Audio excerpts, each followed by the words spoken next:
Hello and welcome to Access Chat. I'm really pleased, genuinely really pleased to have Lauren Lebrano with us today.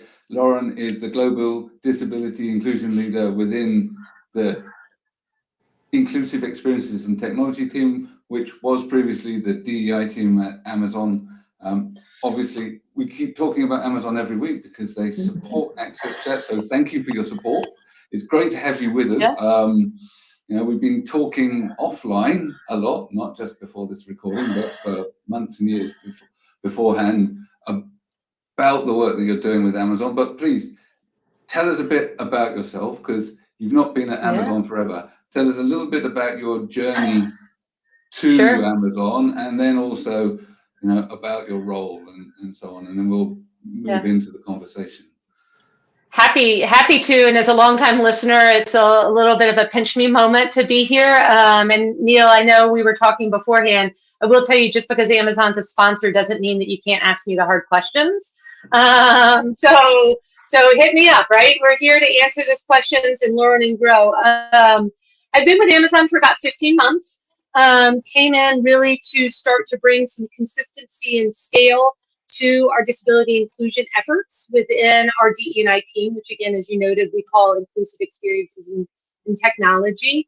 I have the absolute pleasure and honor of working underneath Candy Castleberry and the org that she is setting up at Amazon, which I have already seen the impact of her work and her leadership, and I think we're just getting started. But my background, I came to this really worked for many years with significantly disabled veterans. Really started down a path. I was working for the government. I didn't love my job. I found government to be a little bit contentious and wasn't really driving towards the impact that I was hoping to see. That was in the early aughts, so 2003, 2004, and really thought that that what we were seeing happening in our military and veteran community deserved long-term attention. So from there, went to work for the American Red Cross, working in military hospitals across the US and overseas, went to work for Wounded Warrior Project, developing programs to honor and empower the most critically wounded. I was based out of Landstuhl, Germany, so where all the wounded, ill, and injured for the US were flown, working with their family members, caregivers, and also the medical community, which just saw the worst of the worst. And when you see what people can do to each other, it sticks with you. So developing resiliency programs for them, making sure that they had the support systems. Ran workforce development at Paralyzed Veterans of America, which is a vocational rehabilitation program. Just adored that work. It was so engaging. And again, there we tended to work with a lot of veterans who were not service connected and had significant disabilities. So perhaps they were paralyzed in a car accident or a fall, or had another disability that was really presenting as a challenge to finding meaningful employment and finding that community and connectivity that we know comes with work. Even if it's volunteer work, we don't ever want to discount that, because what we want to do is we wanted to do was prevent isolation. So very lucky to be at Amazon. It's a little bit of a jump, in case you can't tell from some of those other orgs where they were somewhat small. And I would say my deer in headlight, probably the first 12 months as I tried to figure out how to work within a 1.5 million employee organization that's global. But I'm excited about the work, and I will tell you, I think that we have just incredible opportunity, not just for our employees and our customers, but to change how disability is perceived and how we work with the disability community, how we lift them up globally, and other companies and other parts of the world, wherever disabled people are. Yeah. Deborah, I think you have a question, right? I do have a question, and Lauren, welcome to the program. Thank you. We really are very grateful that Amazon has been supporting us. That was a real blessing to us and to the community. So thank you for that. But I also want to say, as a fellow American, that we talked about it before we went on air, but I don't know how we would have fared in the United States, just speaking from my own experience during the pandemic, if we didn't have Amazon. And Mhm. so we like in the United States to criticize Amazon. We Mhm. love Amazon and we hate Amazon. It's just very interesting. But I remember, because I've had the pleasure of working with Amazon as a vendor, somebody said, well, everybody, our customers love us. And I said, I know, I'm one of your customers. I've loved Amazon for so many years. I do all my shopping on it. I really do. Mhm. I do all my shopping on Amazon. But but at the same time, y'all really have done some very powerful things. And like you Mhm. said, I love your background because I also have supported our veterans over the years. Mhm. And I'm very proud to be a military family. My father, my father-in-law, my brother, my sister, I was not in the Wow. military, but I have a lot of family members that are. And so making sure that you take care of our wounded warriors, I think, are very powerful. But at the same time, something else you said really stuck with me because Amazon is a gigantic brand with Mhm. 1.5 million employees. There's actually employers that have more employees than Amazon, but not a lot. And so if you could get it right with our wounded warriors, if you can get it right in areas and pockets, you can then take that and expand it out, Mhm. like you said, globally, because we know we are over 1 billion strong, but we're not a very discoverable community. So I appreciate, first of all, everything Amazon's doing. We've known about Candy's work when she was with Twitter. I think that Amazon was lucky to get someone as talented as Candy. So kudos to them Yeah. also. But it is a huge, huge undertaking. And I just wonder, how can the community help you, Lauren, do your Uh, job? Especially at a time when no matter what y'all do, you're going to be attacked, whether it's good or bad, you're sure. going to be attacked and it's going to be a vicious attack. I mean, just because of the state of the Yeah. affairs. So I'm glad that you're on the program so we can start Yeah. talking about what you're doing. But I still find that a lot of people, including me, don't really understand a lot of the impact that you're actually having. So I was just Yeah. wondering if you could talk a little bit about it, but also think about maybe through the interview, how do we help you as a community? Okay.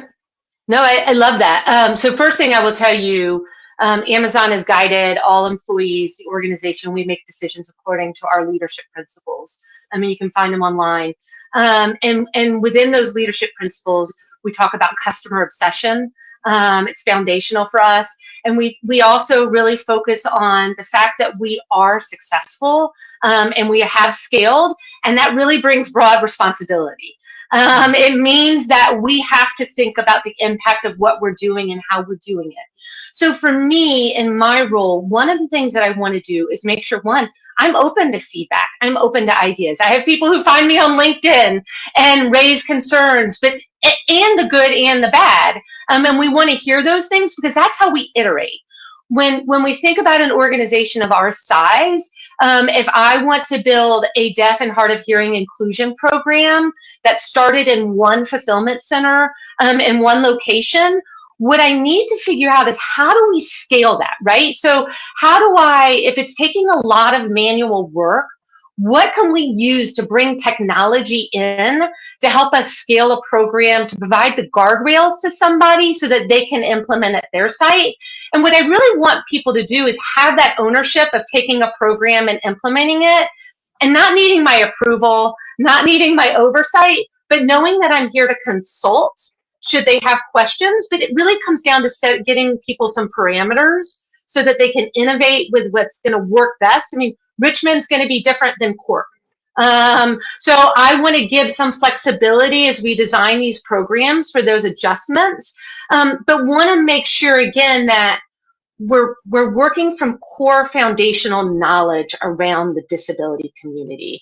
And that is really important because this is a generational challenge that we're facing in some ways. I mean, I'm not as young as I once was. I did not grow up and go to school when, in the US, the ADA, I think I was 14 or 16 when the ADA was signed, 16. So my formative years, I didn't necessarily have a lot of children with apparent disabilities around me. So it's a learning. I had a lot of non-apparent, but they weren't recognized or they weren't diagnosed, or we didn't know about neurodiversity at that point. So what part of my job is to make sure that we're spreading information, we're educating, we're providing resources to our managers, to our other employees, so that they understand what consistency looks like, and then we can scale. So that's part of the challenge. I mean, I can empower Amazon's disability community, but what I really want to do with great partners that I have is talk to our managers and educate our managers, because that's where we're going to really see the most impactful change, is when they understand more. So that's been my approach in my 15 months here. Develop some resources for them. They're all internal, but that's where I'm going. We're redoing some educational courses. Again, a pan-Amazon disability fundamentals course, where we're taking an off-the-shelf course and making it Amazonian, because the knowledge was there, but I need it to resonate. So yeah. Does that answer some of your questions? And I'm happy to talk all day long about our successes. But I will say, when you have incredible success in some areas, it brings spotlight and attention. It's never okay to have one employee having a bad experience, but it's also really hard to prevent that if people aren't going to tell me about it. And I need to set in place so that I'm not dealing with one employee at a time, but again, bringing the consistency and scale. Neil? So yeah. I think that, and I know Antonia's got a follow-up. I just wanted to sort of address the management topic, and also to pay tribute to someone who I'm about to quote, and that's Fleur Bothwick. So Fleur Bothwick talked about the permafrost of middle management and how you needed to engage them, because that would unlock inclusion within an organization. Mm-hmm. Now, unfortunately, Fleur recently died suddenly, and so just wish to publicly pay tribute to Fleur and her contribution to the disability community, and former guest here.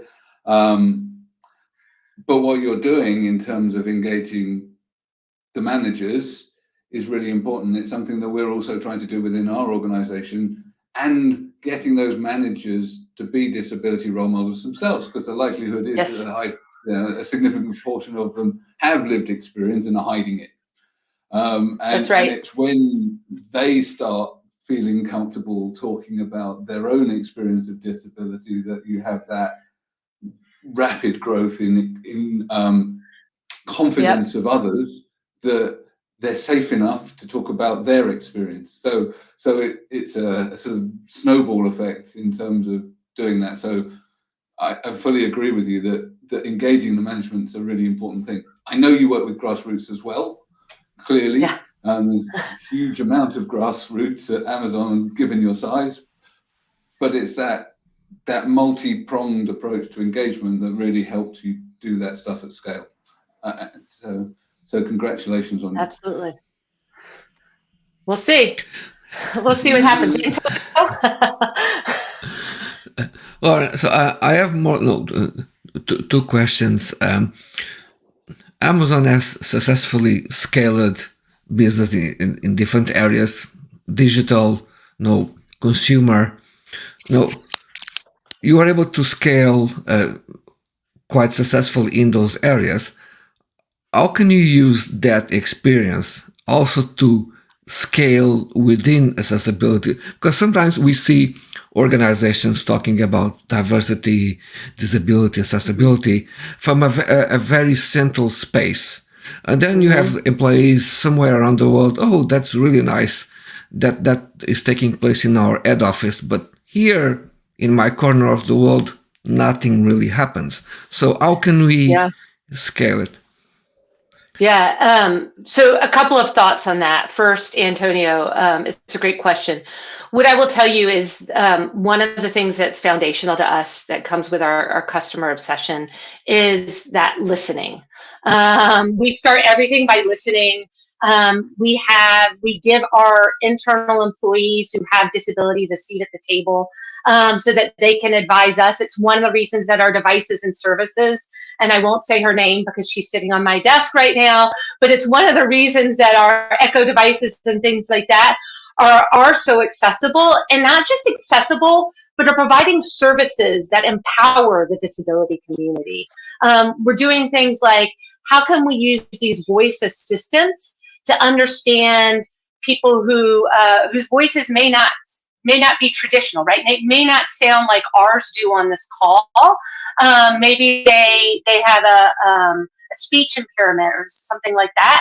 How can we make sure that these devices work for them, because they will empower them? So we always make sure that we're giving our employees with disabilities that seat at the table, so that we can introduce our best practice solutions and launch innovations. And that's part of what I do. I was very lucky when I started. I found a core group of people whose job has nothing to do with building disability inclusion at Amazon, but they all have disabilities, and they're throughout the organization. I mean, we're talking about a few executives. We're talking about some fulfillment center associates. And I call them my kitchen cabinet, which is a U.S. presidential term, where they're my advisors, and they're quiet. Like, you may not, I give them recognition, but they're the people I go to and I say, well, can you take a look at this? What are your thoughts on this? Tell me about this. Tell me about this problem that you're having. What is it like? What are you hearing from managers about the accommodations process? And then I'm really lucky that I have strong partners around me. Megan Smith, who runs our global accommodations and people accessibility process, an amazing collaborator and friend and colleague, somebody who is always open to advice, so that, again, we can take it and start to scale it. But the truth is listening to the community. Often they have solutions that they want to present to us, determining how can I scale it, and then scaling it. I don't need to come up with every solution myself. I just need to make sure that that I'm listening to individuals who will give me answers. And I found that throughout my career. I'm not a veteran. I work very successfully within that community by listening to them and their needs, and determining how to bring consistency to it. Laura, you brought the topic of accommodations. Can you go on detail about, let's say a new employee, first day at Amazon, what can they expect at that level? Yeah, so some of the things that we're continuing to innovate around is, how do we be day run ready for our employees? And again, there's challenges with an organization of our size. And Deborah, you talked about this. COVID, I mean, we scaled so rapidly at COVID. We were innovating faster in some instances than we could almost keep up. But our accommodations team does a really good job at iterating, right? So we have a day one mentality, is what we say here, where it's we take an entrepreneurial approach. So just because we have something established doesn't mean that it's done.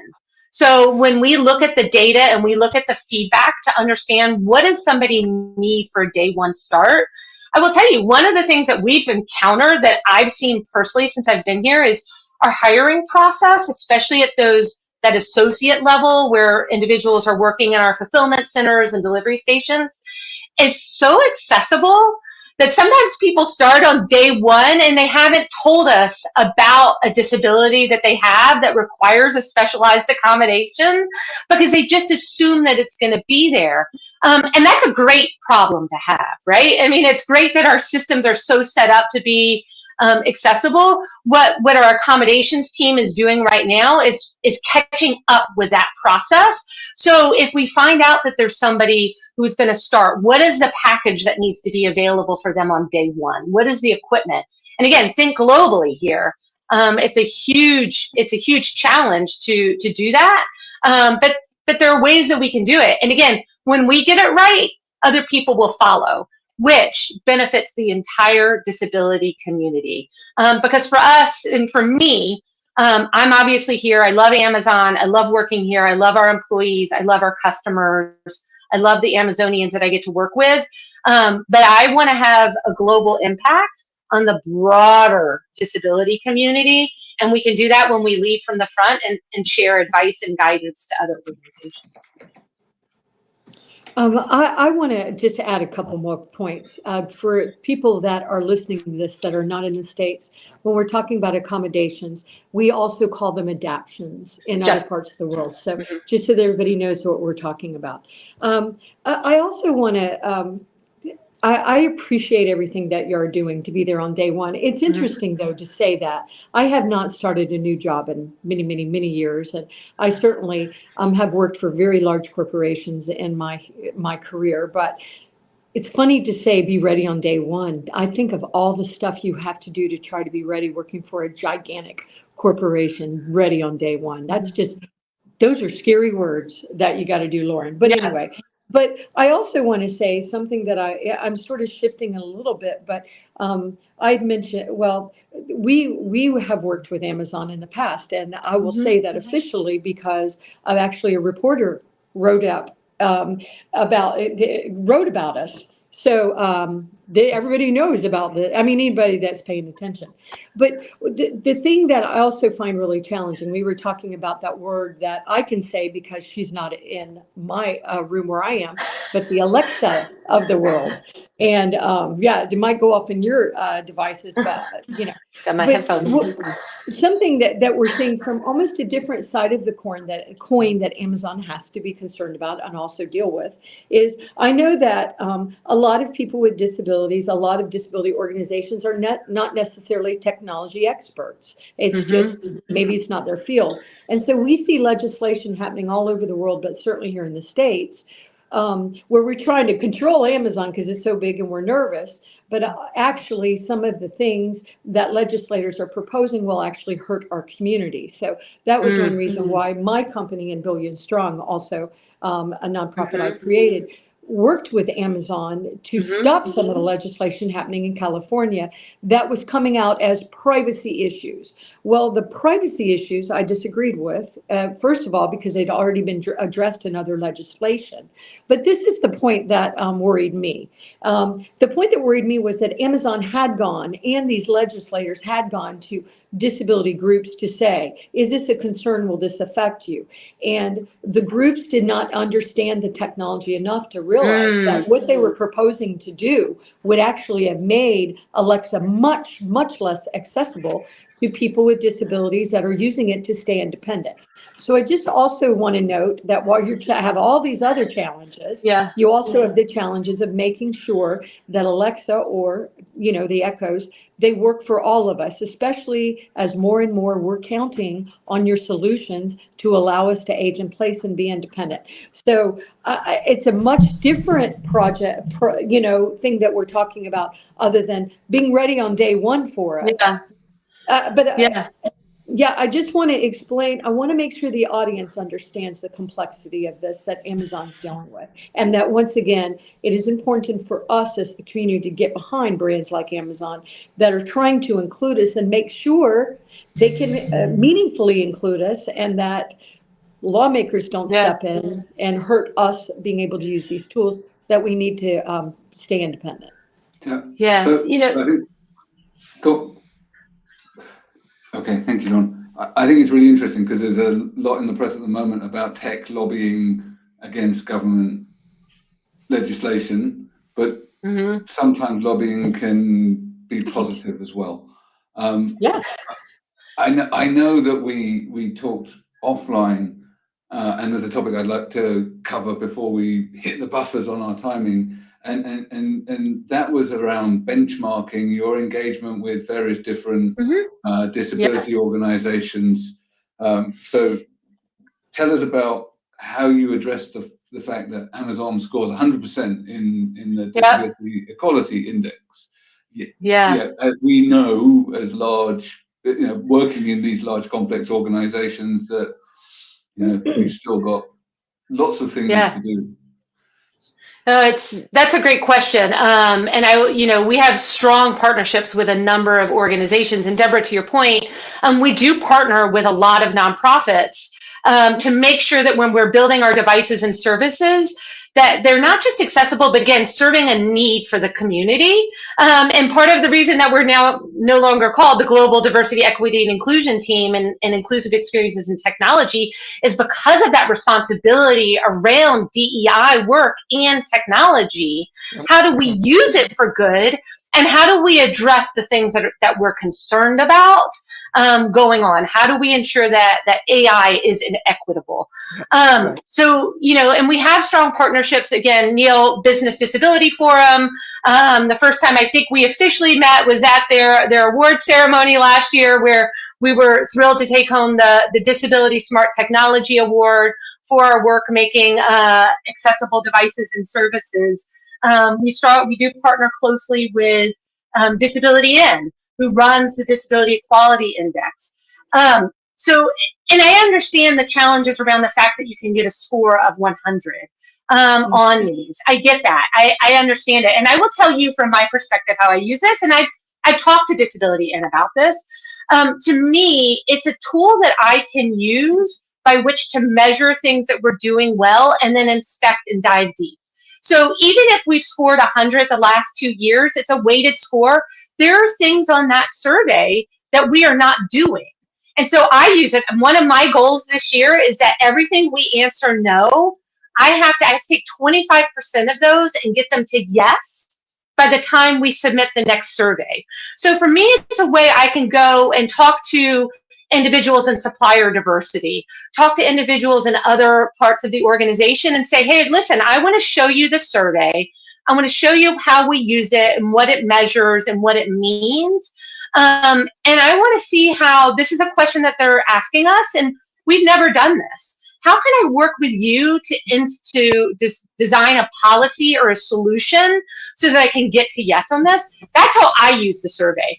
I will tell you, I am proud of our work. And I'm proud of the fact that we get 100, but that doesn't mean that I wake up every morning. I wake up and say, that's great, and I appreciate it, but it does not mean that all of our employees feel like they have an equitable experience. And that's what I worry about every single day, is how do I bring the consistency and scale? We took a moment to celebrate last year, and then we got right back to work and started diving in. So they're helpful tools. And again, I don't want to downplay, because we worked hard to get from, the first year we did it, and then we got an 80, and then we got 100.